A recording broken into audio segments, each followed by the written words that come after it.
Item ಯಾವುದೇ ಇರಲಿ try ಮಾಡಿ ಆಚಿ ಚಿಕನ್ ಮಸಾಲಾ. ಧರ್ಮಸ್ಥಳ ಬುರುಡೆ ಪ್ರಕರಣ ಸರ್ ದೇಶದಾದ್ಯಂತ ಸಂಚಲನವನ್ನು ಹುಟ್ಟು ಹಾಕ್ತು. ಎಲ್ಲರೂ ಧರ್ಮಸ್ಥಳದ ಕಡೆ ತಿರುಗಿ ನೋಡೋ ಹಂಗೆ ಮಾಡ್ತು. ಭಕ್ತಿಯೇ ಅಲುಗಾಡಿದಂತಹ ಸನ್ನಿವೇಶ. ನಾವಿನ್ಯಾವುದನ್ನು ನಂಬಬೇಕು ಅನ್ನುವಂತಹ ಒಂದು ಮನಸ್ಥಿತಿಗೆ ಚಿನ್ನಯ್ಯ ಹೇಳಿದಂತಹ ಅವತ್ತಿನ ಮಾತುಗಳು ತಳ್ತು ಅಂತ ಹೇಳಿದ್ರೆ ತಪ್ಪಾಗೋದಿಲ್ಲ.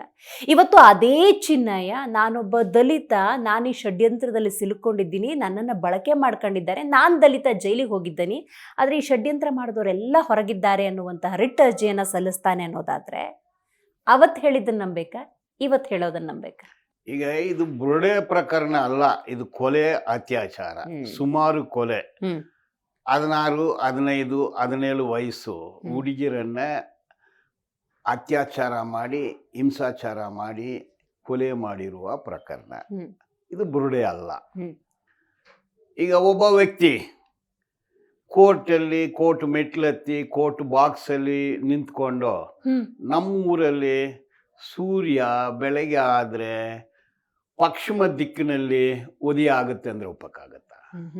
ಈಗ ಯಾವಾಗಲೂ ನಮ್ಮೂರಲ್ಲಿ ಸೂರ್ಯ ಪಶ್ಚಿಮ ದಿಕ್ಕಿನಲ್ಲಿ ಉದಯ ಆಗುತ್ತದೆ ಅಂದು ಯಾರಾಗಲೂ ಹೇಳಿದ್ರೆ ನಂಬಕ್ಕಾಗತ್ತಾ?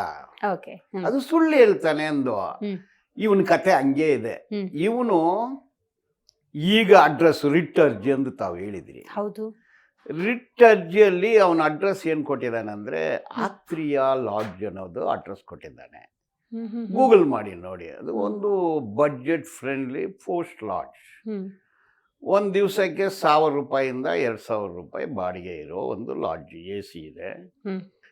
ಇದಕ್ಕೆ ತಿಂಗಳಿಗೆ 40,000ದಿಂದ 60,000 ರೂಪಾಯಿ ಖರ್ಚು ಮಾಡೋದು ಎಲ್ಲಿಂದ ಬಂತು? ಲೊಕೇಟೆಡ್ ಧರ್ಮಸ್ಥಳ, ಕನ್ಯಾಡಿ. ಧರ್ಮಸ್ಥಳ ಅಲ್ಲಿಂದ ಒಂದು 5-6 ಕಿಲೋಮೀಟರ್ ದೂರ ಇದೆ. ಅದ ಓನರ್ ಯಾರು, ಅದಕ್ಕೆ ದುಡ್ಡು ಕಟ್ಟಿದ್ದು ಯಾರು, ಏನು ಅಡ್ರೆಸ್ ಅಲ್ಲಿ ಕೊಟ್ಟಿದ್ದಾನೆ, ಇದನ್ನ ತನಿಖೆ ಮಾಡಿದ್ರೆ ಗೊತ್ತಾಗುತ್ತೆ. ಪ್ರೈವೇಟ್ ಓನರ್ಶಿಪ್ ಅಂತ ಇದೆ. ಈಗ ಅಲ್ಲಿ ಯಾರು ಅವನ್ನ ಇಟ್ಟಿರೋದು, ಅಲ್ಲಿ ಏನು ಕೆಲಸ ಮಾಡ್ತಾನೆ, ಆದಾಯ ಏನು, ಅವನಿಗೆ ರಕ್ಷಣೆ ಯಾರು, ಇದು ಎಲ್ಲಾನು ತನಿಖೆ ಮಾಡಿದ್ರೆ ಇದರಲ್ಲಿ ಷಡ್ಯಂತ್ರನ, ಕುತಂತ್ರನ, ಪಿತೂರಿನ, ಕಿತಾಪತ್ಯ ಅನ್ನೋದೆಲ್ಲ ಕೂಡ ಗೊತ್ತಾಗುತ್ತೆ. ಓಕೆ, ತಮ್ಮ ಕ್ವಶ್ಚನ್ನು ಅಂದು ಇಂದು. ಹೌದು, ಇವನು ಒಂದು ವಿಚಿತ್ರ ಕ್ಯಾರೆಕ್ಟರ್. ಇದು ಚಿನ್ನಯ್ಯ ವಿಚಿತ್ರ ಕ್ಯಾರೆಕ್ಟರು. ಚಿನ್ನಯ್ಯ ಎಲ್ಲಿ ಕೆಲಸ ಮಾಡ್ತಿದ್ದ, ಅವ್ರ ಮಾಲೀಕರು ಯಾರು, ತನಿಖೆ ಆಗಬೇಕು. ಈಗ ಇದೆಲ್ಲಾನು ಜೂಲೈ 2025. SIT ರಚನೆ ಆಗಿದ್ದು ಜೂಲೈ 19, 2025. ಅಂದರೆ ಜನವರಿ ಟು ಜೂಲೈ ಚಿನ್ನಯ್ಯ ಎಲ್ಲೆಲ್ಲಿ ಹೋದ, ಎಲ್ಲೆಲ್ಲಿ ಬಂದ ಅಂತ ತನಿಖೆ ಮಾಡಿದ್ರೆ ಗೊತ್ತಾಗುತ್ತೆ. ಯಾರನ್ನೆಲ್ಲ ಸಂಪರ್ಕ ಮಾಡಿದ ಎಲ್ಲಾನು ಬರುತ್ತೆ. CDR ಅಲ್ಲಿ ಇದೆಯಾ? ನಾವು 5ರಲ್ಲಿ ಟಿಪ್ಪು ಸುಲ್ತಾನ್ ಕಾಲದಲ್ಲಿ ಇದೀವ. We are in mobile digital world. CDR ನೋಡಿದ್ರೆ ಎಲ್ಲೋದ, ಎಲ್ಲಿದ್ದ, ಏನಾಯ್ತು, ಎಲ್ಲಿ ತಂಗಿದ್ದ, ಎಲ್ಲ ಕಥೆಗಳು ಗೊತ್ತಾಗುತ್ತೆ. ಅವ್ನ ಬ್ಯಾಂಕ್ ಅಕೌಂಟ್ ಏನು, ಅವ್ನ ಲೈಫ್ ಸ್ಟೈಲ್ ಏನು, ಎಲ್ಲಿ ಸ್ಟೇ ಮಾಡ್ದ, ಡೆಲ್ಲಿಗೆ ಯಾವತ್ತು ಹೋದ, ಹೆಂಗ್ ಹೋದ, ಯಾರ ಜೊತೆ ಹೋದ, ಇದಕ್ಕೆ ಕಾರಣಕರ್ತರು ಯಾರು, ಇದೆಲ್ಲ ಗೊತ್ತಾಗುತ್ತೆ. 200 ಕೋಟಿ ರೂಪಾಯಿ ಪ್ರಾಜೆಕ್ಟ್ ಇದು. ಅದು ಈಗ ಬರೋದು. ಅದು ಅಂದು 200 ಕೋಟಿ ಅಲ್ಲ. ಸೊ 2025 ಜನವರಿ ಟು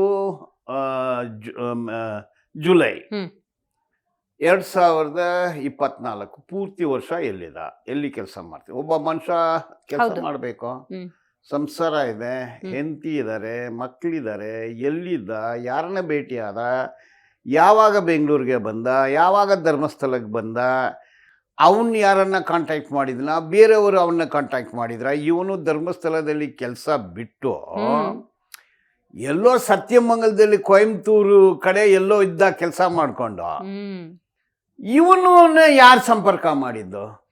ಇವನ್ ಸಂಪರ್ಕ ಮಾಡಿದ್ನ ಇಲ್ಲ ಬೇರೆ ಯಾರಾಗ್ಲೂ ಸಂಪರ್ಕ ಮಾಡಿದ್ರ? Why he was chosen? ಧರ್ಮಸ್ಥಳದಲ್ಲಿ 75,000 ಜನ ಕೆಲಸ ಮಾಡ್ತಾ ಇದ್ದಾರೆ. 75,000ದಲ್ಲಿ ಇವನು ಒಬ್ಬ. ಎಷ್ಟೋ ಜನ ಕೆಲಸ ಮಾಡಿದರೆ ಬಿಟ್ಟು ಹೋಗಿದ್ದಾರೆ. ಅಂದರೆ ಈ ಕ್ಯಾರೆಕ್ಟರ್ ಎಲ್ಲಿ ಸಿಗ್ತಿದ್ದು? ಒಂದು ವಿಚಿತ್ರ ಕ್ಯಾರೆಕ್ಟ್ರು, ಕ್ರೂಯಲ್ ಕ್ಯಾರೆಕ್ಟ್ರು, ನಂಬಿಸಿ ಮೋಸ ಮಾಡುವ ಕ್ಯಾರೆಕ್ಟ್ರು, ದುಡ್ಡು ಬರುತ್ತೆ ಅಂದರೆ ಏನಾಗಲೂ ಮಾಡೋ ಕ್ಯಾರೆಕ್ಟ್ರು. ಯಾರ್ಯಾರ ಮೇಲೇನೋ ಬಣ್ಣ ಹಚ್ತಾನೆ ಇವನು. ಜೂಲೈ ತಿಂಗಳಲ್ಲಿ ಇವನ ಠಾಣೆಗೆ ಹೋಗ್ತಾನೆ. ಠಾಣೆಗೆ ಹೋಗಿ ಏನು ಹೇಳ್ತಾನೆ, ಚಿಕ್ಕ ಚಿಕ್ಕ ಹುಡುಗಿಯರನ್ನ ಅತ್ಯಾಚಾರ ಮಾಡಿದ್ರು, ಕೊಲೆ ಮಾಡಿದ್ರು, ನಾನೇ ಊತ ಹಾಕ್ದೆ ಅಂತ ಹೇಳ್ದ. ಇವನೇ ಹೇಳ್ದ.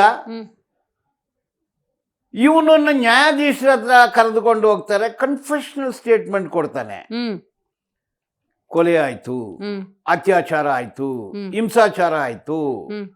ಅಂದ್ರೆ ಇವನಿಗೆ ಆ ಕೆಲಸ ಕೊಟ್ಟಿದ್ಯಾರು, ನಾನು ಊತ ಹಾಕ್ದೆ, ಅದಕ್ಕೆ ದುಡ್ಡು ಕೊಟ್ಟಿದ್ಯಾರು, ಇವನ್ ಸುಪೀರಿಯರ್ ಯಾರು, ಯಾರ್ದು ಶವ, ಅವ್ರ ಮೇಲೆ ಕೇಸ್ ರಿಜಿಸ್ಟರ್ ಮಾಡಿದೆ. ಇವನ ಮೇಲೆ ಯಾಕೆ ಕೇಸ್ ರಿಜಿಸ್ಟರ್ ಮಾಡ್ತಾರೆ ಪೊಲೀಸರು?